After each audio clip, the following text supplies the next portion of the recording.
Você tem alguém na sua equipe que é impossível de lidar, mas ela entrega resultado? Você já parou para avaliar o quanto isso impacta negativamente no resultado da equipe e também do negócio?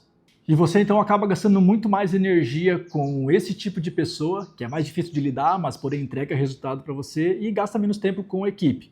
Então nesse vídeo aqui eu vou te mostrar algumas estratégias que eu utilizei com esse tipo de pessoa para que ela acabe se adequando ao ritmo que o negócio de fato precisa e que você quer na sua equipe. Então seja bem-vindo ao canal Líder Empreendedor. Se você está aqui pela primeira vez, não deixa de se inscrever, pois nesse canal aqui eu ajudo líderes e empresários a como lidar com pessoas e resolver problema de gente no dia a dia do negócio. Então, bora para o nosso vídeo aí. Então nós temos aqui esse profissional, então que ele é estratégico, ele te entrega resultado, ele atinge as metas que você, de certa forma, estabelece com ele. Porém, a gente vive um dilema muito grande também. Por quê? Você na posição que está, de gestor, de líder, por vezes se sente até mesmo ameaçado, né? Uma perda de autoridade em relação não a esse colaborador, mas sim ao restante da equipe. E depois que eu apliquei as técnicas e os passos que eu vou te mostrar nesse vídeo aqui, esse colaborador se tornou muito mais estratégico de fato. Por quê? Ele começou aqui a se sentir parte do negócio. Porque por vezes tu deve ter esse colaborador que na verdade ele só se sente afastado das decisões do dia a dia. E talvez ele só quer um espaço dentro do negócio para também poder tomar decisão. Então, particularmente, quando eu comecei a dar espaço para esse colaborador difícil de lidar, ele começou a ganhar espaço dentro do negócio e agregou a minha equipe. Pare de rotular. Por vezes, essa pessoa que já gera esse problema para ti, você já tem um pré-diagnóstico dessa pessoa. Você começa a considerar essa pessoa difícil, teimosa, arrogante. Isso nada mais é que, na verdade, uma programação do teu cérebro. E toda vez que essa pessoa daqui a pouco fizer algo bom, você ainda vai ter rotulado ela com aquela parte ruim que o teu cérebro já está programado. Pensa assim, a pessoa vai lá e faz 10 coisas positivas, faz 9 coisas positivas e uma delas acaba sendo negativa e daí você já te lembra assim, falei, essa pessoa aqui é difícil de lidar, essa pessoa é teimosa, ela é arrogante, ou seja, aquilo que já está programado no teu cérebro acaba vindo à tona. Eu quero te dar um exemplo aqui, então, de rotulação involuntária, que por vezes nem sempre é você que faz essa rotulagem da pessoa. Você acaba conversando com pessoas da tua equipe, da tua empresa, e elas têm um pré-diagnóstico dessa pessoa. Um exemplo, a pessoa vem e te diz assim, mas essa pessoa é chata, ou ela tem uma voz irritante. Aí, um bendito dia, tu vai lá e faz uma reunião, e essa pessoa fala 2, 3 coisas, e de fato, né, aquela situação ela vai te incomodar. E quando essa situação de fato acontece, tu acaba lembrando daquilo que tu ouviu de uma outra pessoa. Então, você nem tem a imagem da pessoa, mas você rotulou baseado no que alguém te disse. Então, fique ligado que a rotulagem ela pode ser tanto tua mesmo, criando sobre a pessoa, como muitas vezes involuntária. Vamos dizer que a gente quisesse definir aqui, então, um passo a passo de como que essa rotulagem ela acontece. Vamos dar um exemplo aqui. Você vai lá, enxerga uma pessoa e você tem que a aparência dela... ela pode ser uma pessoa difícil de lidar, ou daqui a pouco pelo fato que ela está bem vestida, enfim, você já faz uma rotulagem dessa pessoa, já tem uma certa impressão dela. Aí, qual a primeira coisa que acontece? Você começa a tratar essa pessoa como uma pessoa difícil de lidar, sendo que tu nem conversou diretamente com ela, né? E aí o que acontece? A pessoa percebe e sente que a tua abordagem, o teu comportamento com ela, de fato está fazendo com que ela seja difícil. O que acontece? Ela reage exatamente desse jeito e confirma a tua tese. Só que tu não deu nem a oportunidade de conhecer de fato a pessoa. Vamos aqui a um exemplo bem conhecido, Elon Musk. Quais são as primeiras palavras que vêm à tua mente sobre ele? Talvez uma pessoa difícil de trabalhar, uma pessoa impaciente, que muda muito rapidamente também de ideias, mas muitos, se não os melhores engenheiros querem trabalhar com ele. Mas por que isso acontece? Porque as pessoas que trabalham com ele interpretam ele agora de uma maneira diferente, não passam uma rotulagem. Por quê? Eles já perceberam que por mais que ele tenha comportamentos difíceis, ele é uma pessoa que tem uma visão muito mais ampliada, ou seja, já tem uma visão muito mais urgente de algo que as pessoas não estão vendo. Então aqui que está a diferença grande entre tu fazer uma interpretação da pessoa, né, entender qual é o comportamento dela, como que ela age e de fato fazer uma rotulagem. Talvez você já cria o preconceito dessa pessoa e não dá abertura para que ela de fato possa mostrar como que realmente ela é. Vamos reformular então aqui os nossos pensamentos. João é difícil. Na verdade, João está resistindo às mudanças porque talvez ele só não entendeu o propósito que está sendo proposto. Mariana é reclamona. Na verdade, Mariana está reclamando porque talvez esteja frustrado com algo. Cabe a ti resolver e entender o que está acontecendo naquele momento. Pedro é teimoso. Na verdade, Pedro está defendendo o seu ponto de vista porque talvez ele tenha informações que tu não tem naquele momento ali. Então, antes de você ficar aqui rotulando as pessoas, avalie se tu tem todas as informações para ter esse diagnóstico. Porque, por vezes, quando você toma essa decisão, isso prejudica não somente a tua equipe, teu resultado, mas às vezes até a própria carreira da pessoa. Porque ela talvez nem sabe que você já está rotulando ela de uma maneira que está errada. Quero deixar aqui com vocês, então, um princípio de liderança. Pessoas difíceis muitas vezes são apenas pessoas procurando seu espaço, o detalhe é que elas nunca foram bem lideradas. Passo 2, comunique com dados e não com julgamento. E como que a maioria das pessoas fazem aqui? Você está sendo difícil. Você está tendo uma atitude negativa ou ainda você não está comprometido. E por que isso de fato aqui não funciona? Porque gera muito mais interpretação do que um fato real. E muitas vezes isso gera mais rejeição do que uma própria ajuda com a pessoa. Gera aqui uma discussão. Quem está certo nessa situação? Então ela não vai gerar aqui mudança na pessoa e sim somente defesa. Então, por isso que é importante você tratar cada ponto com dado e não com interpretação tua. Vamos lá então, o poder dos dados. Mas o que são dados? Dados são fatos objetivos, comportamentos observáveis, aquilo que uma câmera conseguiria gravar, né? E aquilo que não gera interpretação nem julgamento. Um exemplo prático aqui, clássico do Jeff Bezos, onde ele pegou e eliminou das suas reuniões, das suas equipes ali, o PowerPoint. Por quê? As pessoas acabavam trazendo as suas apresentações complexas, cheio de informações e por vezes muito mais com opinião do que um dado real. O que ele fez? Ele eliminou então a apresentação e pediu para que as pessoas trouxessem dados concretos. Um exemplo, estamos perdendo faturamento nos clientes. O que ele pedia?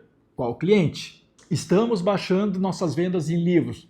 Qual livro? Então é uma forma muito mais prática, né, de tratar então com dados e não julgamentos. Ou seja, tragam números exatos e concretos para que a gente de fato possa tomar uma decisão. E esse princípio aqui a gente pode aplicar perfeitamente para as pessoas.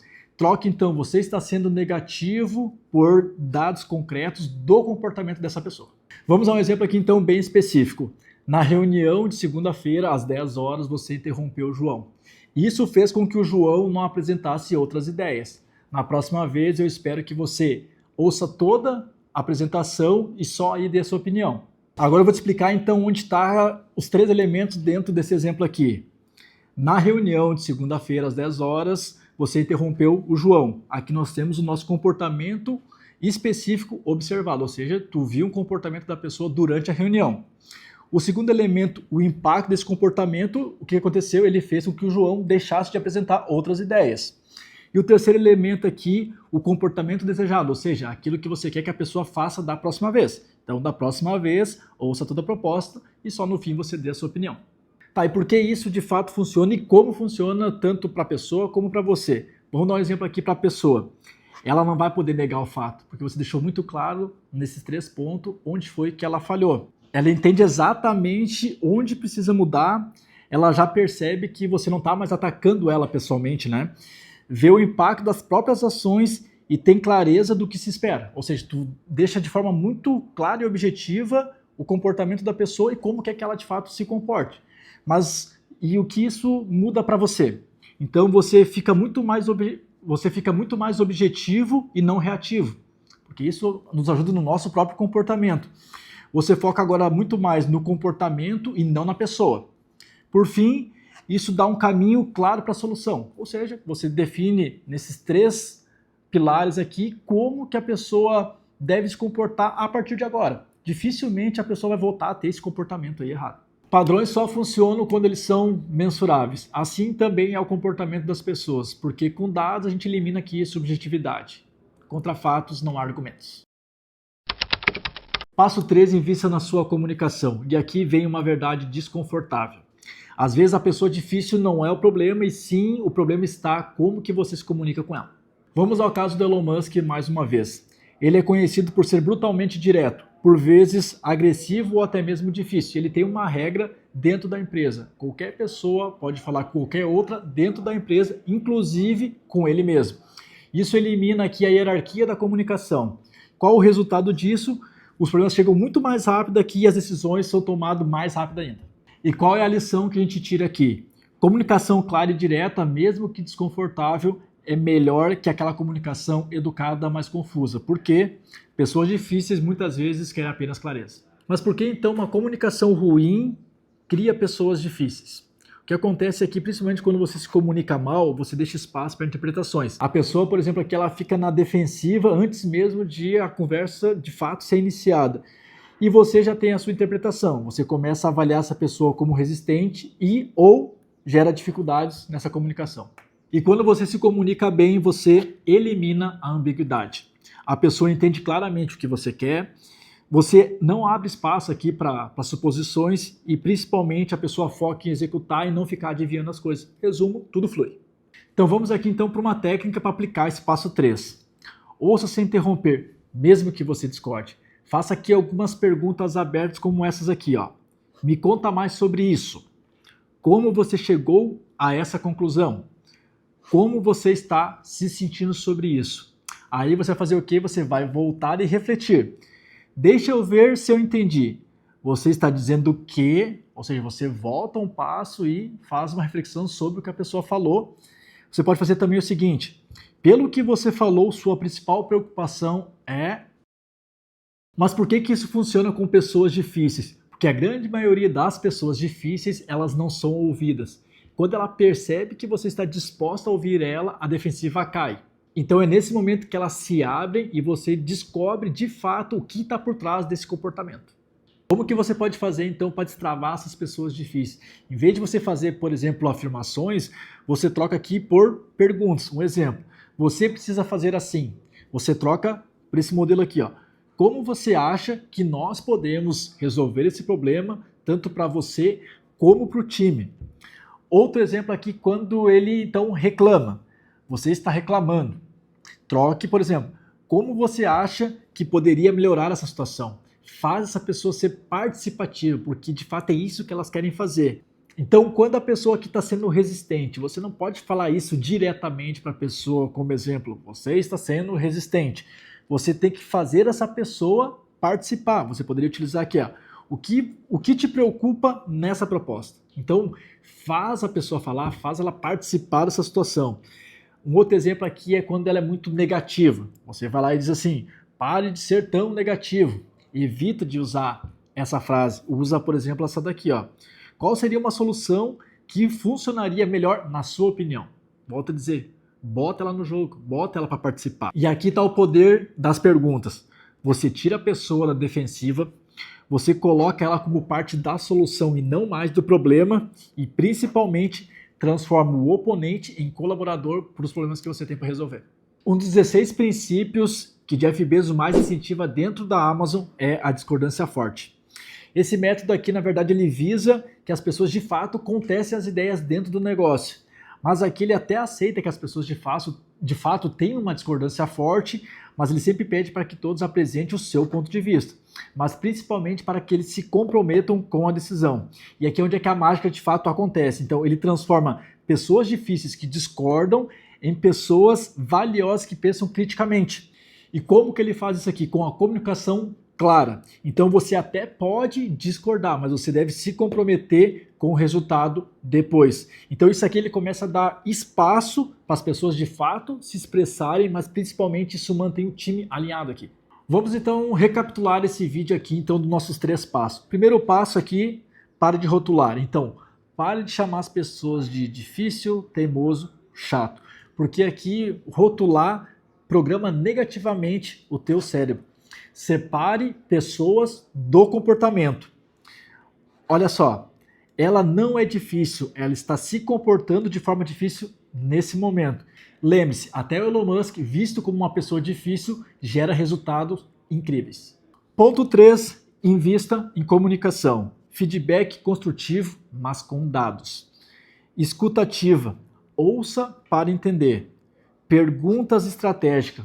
Use essas perguntas de fato estratégicas em vez de utilizar somente as informações. Ponto 3. Invista na sua comunicação. Feedback construtivo. Lembre-se, sempre com dados. Escuta ativa. Ouça para entender. As perguntas estratégicas que nós falamos nesse vídeo, em vez de usar as tuas afirmações. E lembre-se, quanto melhor você comunica, menos difícil a pessoa é.